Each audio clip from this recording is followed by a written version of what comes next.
Hola, Dios te bendiga, espero que estés muy pero muy bien. Seguimos en nuestro desafío de leer la Biblia en un año de tapa a tapa, así que avancemos en este propósito. Hoy vamos a leer la primera epístola a los Corintios, capítulos 9 al 11, estos 3 capítulos que nos tocan el día de hoy y que seguramente nos va a edificar en el propósito de Dios. Así que oremos y comencemos.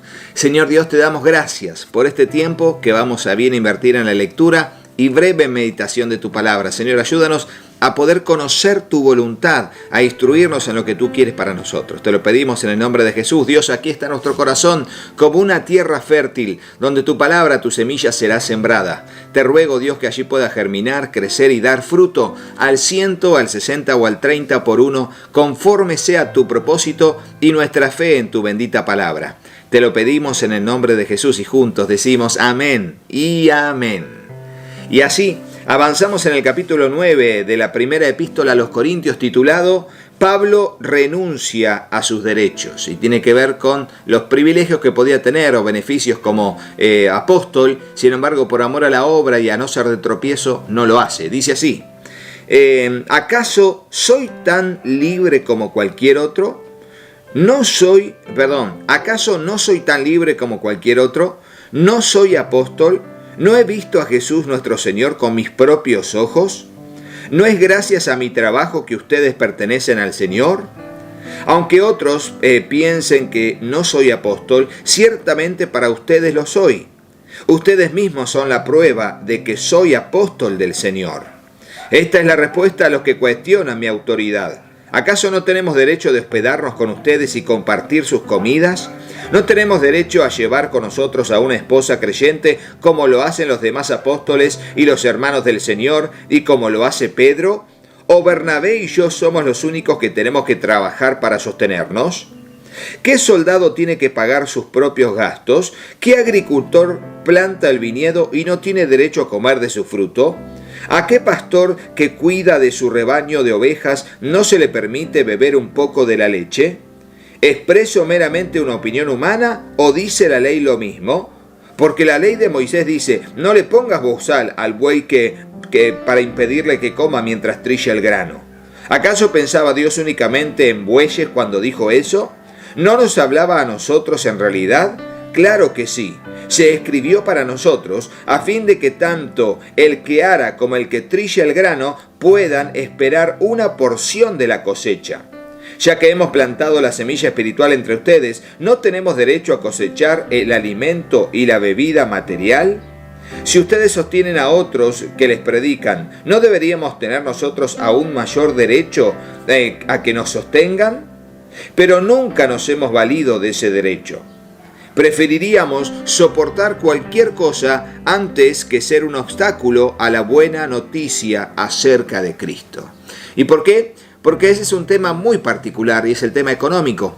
El tema económico, cuando la gente prejuzga a la iglesia de que se le saca la plata o de lo esto, o ve que hay personas que viven del evangelio pero que tienen un nivel de vida tan alto que es cuestionable su integridad.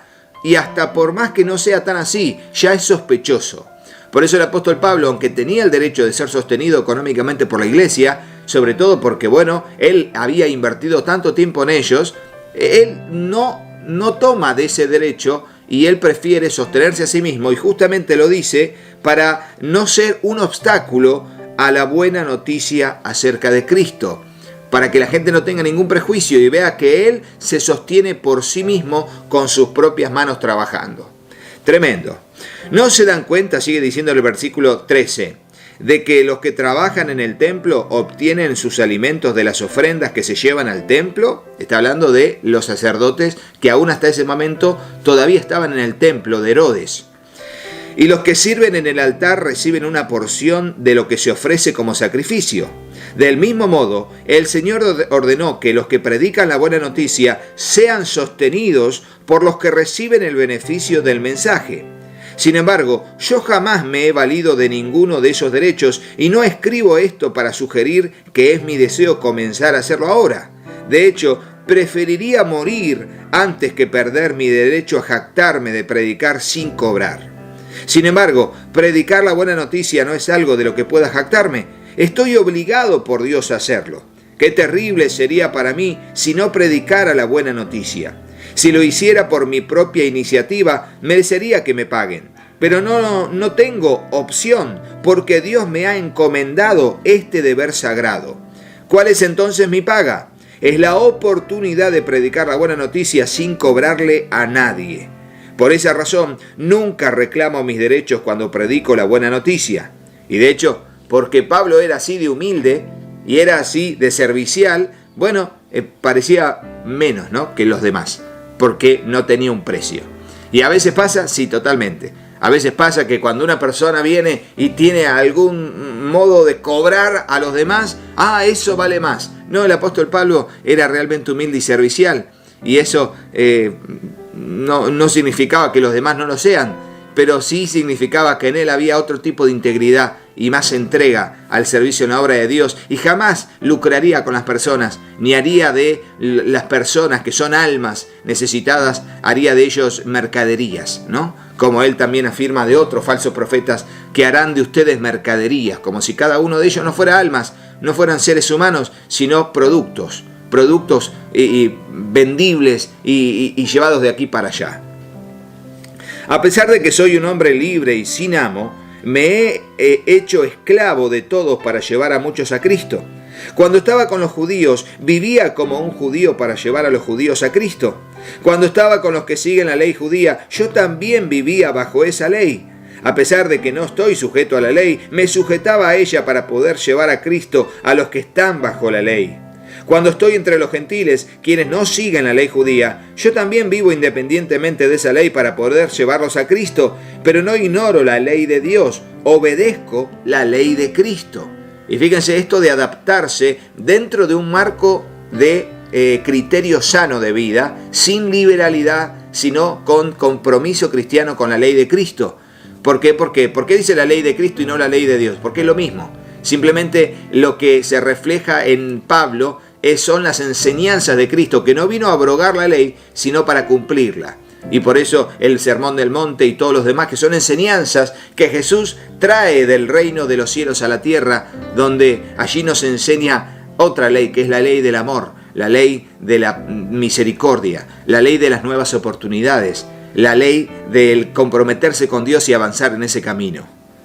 Sigue diciendo, cuando estoy con los débiles, me hago débil con ellos, porque deseo llevar a los débiles a Cristo. Sí, con todos trato de encontrar algo que tengamos en común, y hago todo lo posible para salvar a algunos.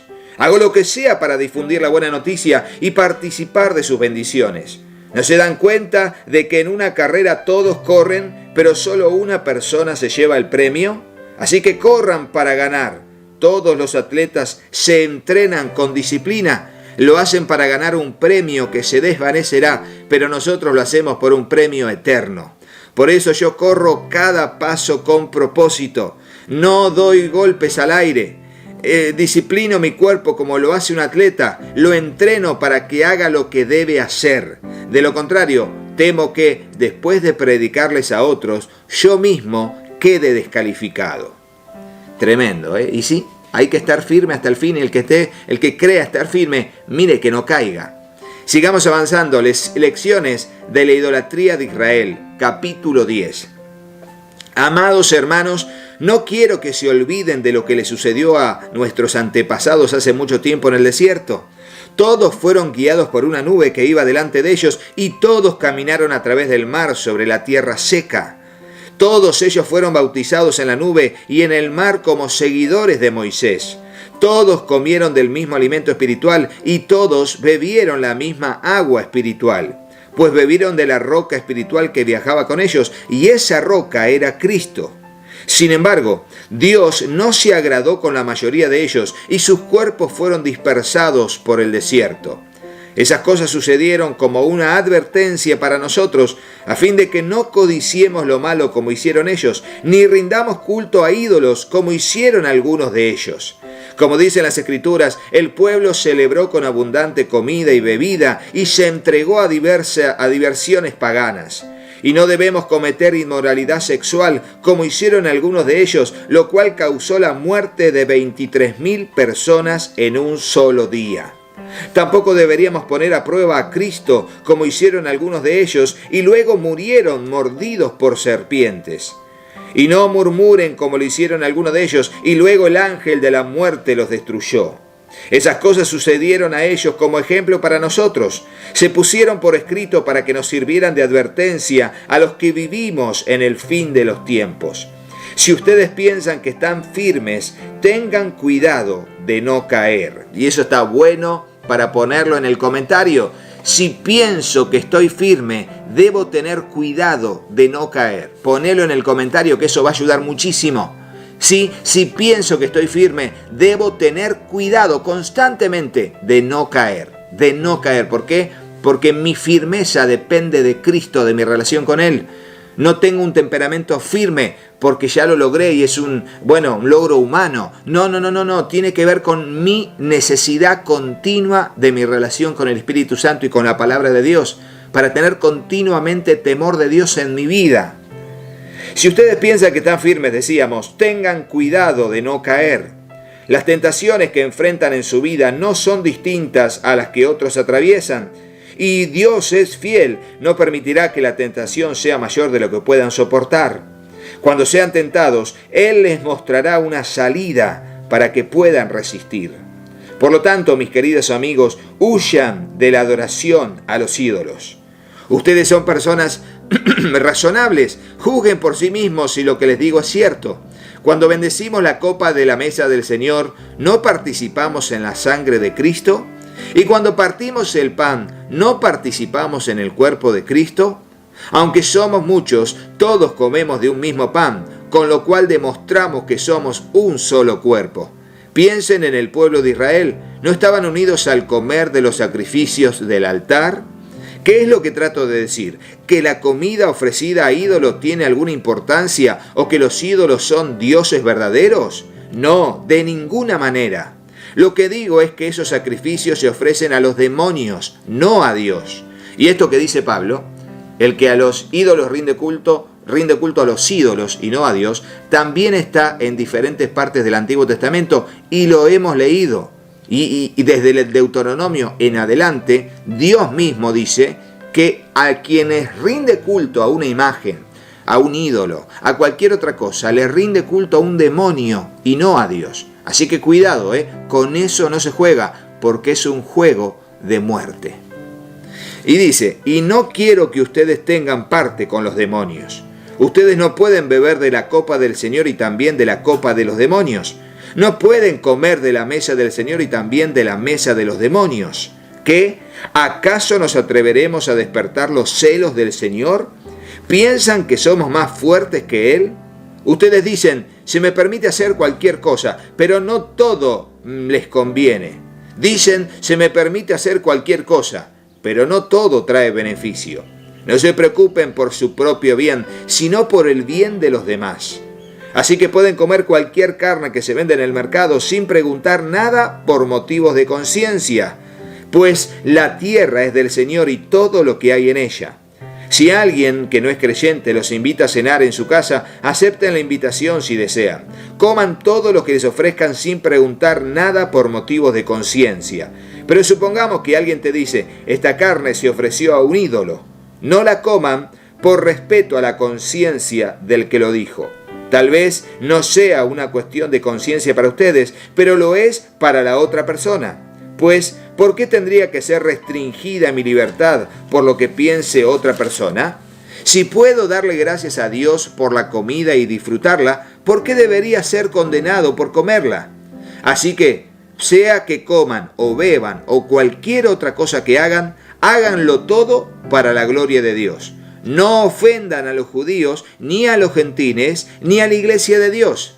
Yo también trato de complacer a todos en todo lo que hago. No hago solo lo que es mejor para mí, hago lo que es mejor para otros a fin de que muchos sean salvos. Y ustedes deberían imitarme a mí, así como yo imito a Cristo. Tremendo esto último, sobre todo para ellos que dicen, yo soy así, y para mí esto no está mal. yo soy así. Acá Pablo dice, no, fíjense que bueno, no hago solo lo que es mejor para mí, o sea, lo que yo creo que es mejor para mí, sino hago lo que es mejor para otros a fin de que muchos sean salvos. Qué bueno eso, tener un estilo de vida que no sea egoísta, que no sea, nosotros céntricos, o sea, nosotros pensando en nosotros, sino tener un estilo de vida que también piense en cómo le va a afectar mis pensamientos, mis decisiones, mi comportamiento a los demás que nos rodean.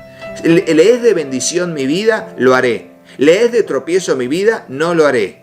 Eso había mucho en la carta de Corinto. Se lo hemos leído ya bastante. Y el apóstol está diciendo, yo tengo ese estilo de vida, sean imitadores de mí, así como yo de Cristo. Y ahora leemos el capítulo 11, instrucciones para la adoración en público. Dice, cuánto me alegro de que ustedes siempre me tienen en sus pensamientos y de que siguen las enseñanzas que les transmití. Pero hay algo que quiero que sepan. La cabeza de todo hombre es Cristo. La cabeza de la mujer es el hombre. Y la cabeza de Cristo es Dios. El hombre deshonra a su cabeza si se cubre la cabeza mientras ora o profetiza. En cambio, la mujer deshonra a su cabeza si ora o profetiza sin cubrirse la cabeza, porque es como si se rapara. Efectivamente, si ella se niega a ponerse algo para cubrirse la cabeza, debería cortarse todo el cabello, ya que es vergonzoso que la mujer se corte el cabello o se rape la cabeza, debería cubrírsela con algo. El hombre no debería ponerse nada sobre la cabeza cuando adora a Dios, porque el hombre fue hecho a la imagen de Dios y refleja la gloria de Dios, y la mujer refleja la gloria del hombre. Pues el primer hombre no provino de ninguna mujer, sino que la primer mujer provino del hombre. Y el hombre no fue hecho para la mujer, sino que la mujer fue hecha para el hombre. Por esta razón, y debido a que los ángeles observan, la mujer debería cubrirse la cabeza para mostrar que está bajo autoridad.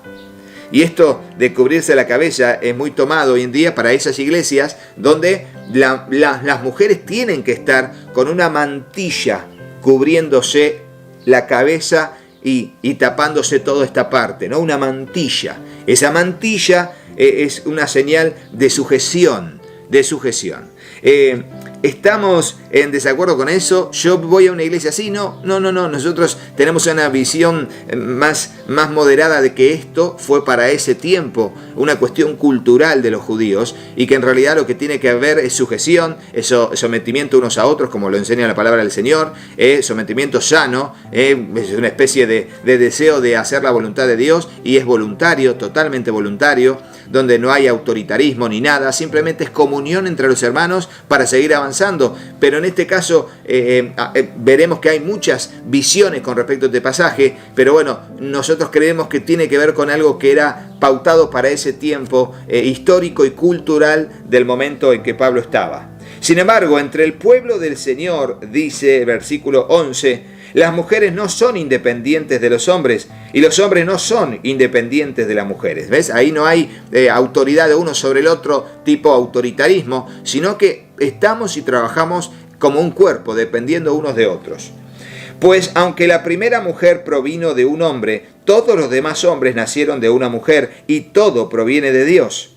Juzguen por sí mismos. ¿Es correcto que una mujer ore a Dios en público sin cubrirse la cabeza? ¿No es obvio que es vergonzoso que un hombre tenga el cabello largo? ¿Acaso el cabello largo no es el orgullo y la alegría de la mujer? Pues se le dio para que se cubra. Pero si alguien quiere discutir este tema, simplemente digo que no tenemos otra costumbre más que ella, y tampoco la tienen las demás iglesias de Dios. Costumbre. El hombre puede cortarse el cabello y la mujer tiene que dejarse el pelo largo. Por lo menos así lo expresó en la costumbre de aquel entonces, en el contexto cultural de los judíos en aquel entonces y del pueblo en general, ¿no? De las naciones en general. Orden en la cena del Señor, versículo 17. En las siguientes instrucciones no puedo elogiarlos, pues parece que hace más daño que bien cuando se juntan. Primero oigo que hay divisiones entre ustedes. Cuando se reúnen como iglesia y hasta cierto punto lo creo.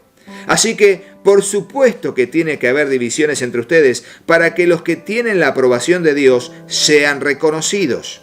Cuando ustedes se reúnen, la verdad es que no les interesa la cena del Señor, pues algunos se apresuran a comer su propia comida y no la comparten con los demás.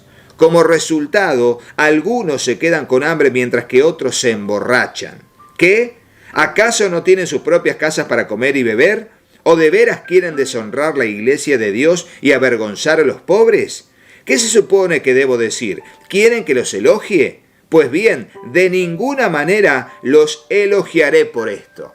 Y vos me decís, Rodo, explícame esto porque no entiendo. ¿Cómo emborracharse? Bueno, la cena del Señor en aquel entonces era una comida, era un ágape, era una comida, una cena. Se juntaban, cada uno llevaba su comida, cada uno llevaba su bebida, y recordemos que en el tiempo bíblico el vino era muy común, Tenemos un video en el canal sobre el vino en los tiempos bíblicos y ahí se dan diferentes significaciones. Y de hecho, así era. Y el vino era vino fermentado también. En algunos casos era jugo de uva. Bueno, se llevaba. Entonces, comían cuando estaban todos juntos, esperaban que llegaran todos y allí, recordando la última cena del Señor, anunciando la muerte del Señor, allí partían el pan, comían la comida, tomaban la bebida con moderación. Pero claro, aquí no había moderación. Llegaban y el que llegaba empezaba a comer. Se perdía el sentido de lo que la cena del Señor como ritual significaba y sobre todo, la connotación que tenía y el fundamento y el objetivo que era anunciar la muerte de Cristo hasta que Él venga.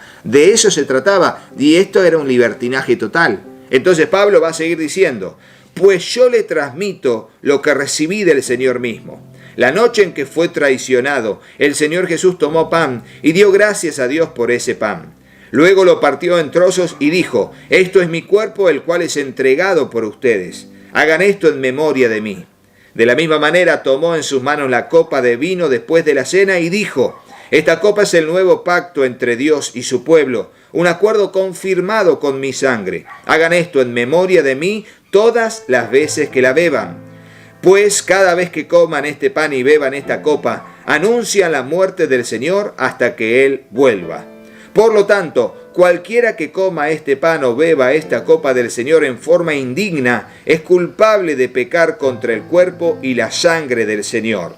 Por esta razón, por todo esto que dijimos, digo yo ahora, por esta razón de que ellos tomaban la cena indignamente, comían sin esperar a los demás, se emborrachaban en esa cena, no tenían ese sentido de realmente temor de Dios frente a lo que estaban haciendo y al objetivo que era la cena del Señor. Dice, por esta razón, cada uno debería examinarse a sí mismo antes de comer el pan y beber de la copa. Pues si alguno come el pan y bebe de la copa sin honrar el cuerpo de Cristo, come y bebe el juicio de Dios sobre sí mismos. ¿Escucharon eso? Por eso cuando estamos en la cena del Señor estamos totalmente concentrados en lo que significa. Hoy en día no sucede que sea una cena completa. Hoy en día hay un poco de pan para cada uno y una copa con vino o con algún elemento líquido que otras iglesias usan, aunque creemos que tiene que ser vino. Y bueno, allí se toma y se leen estas palabras y se participa de la cena del Señor. Ahora, dice, pues si alguno come el pan y bebe de la copa sin honrar el cuerpo de Cristo, come y bebe juicio de Dios sobre sí mismo. Esa es la razón por la que muchos de ustedes son débiles y están enfermos y algunos incluso han muerto. Y vos decís, chau, Rodo, ¿puede ser? Sí, totalmente.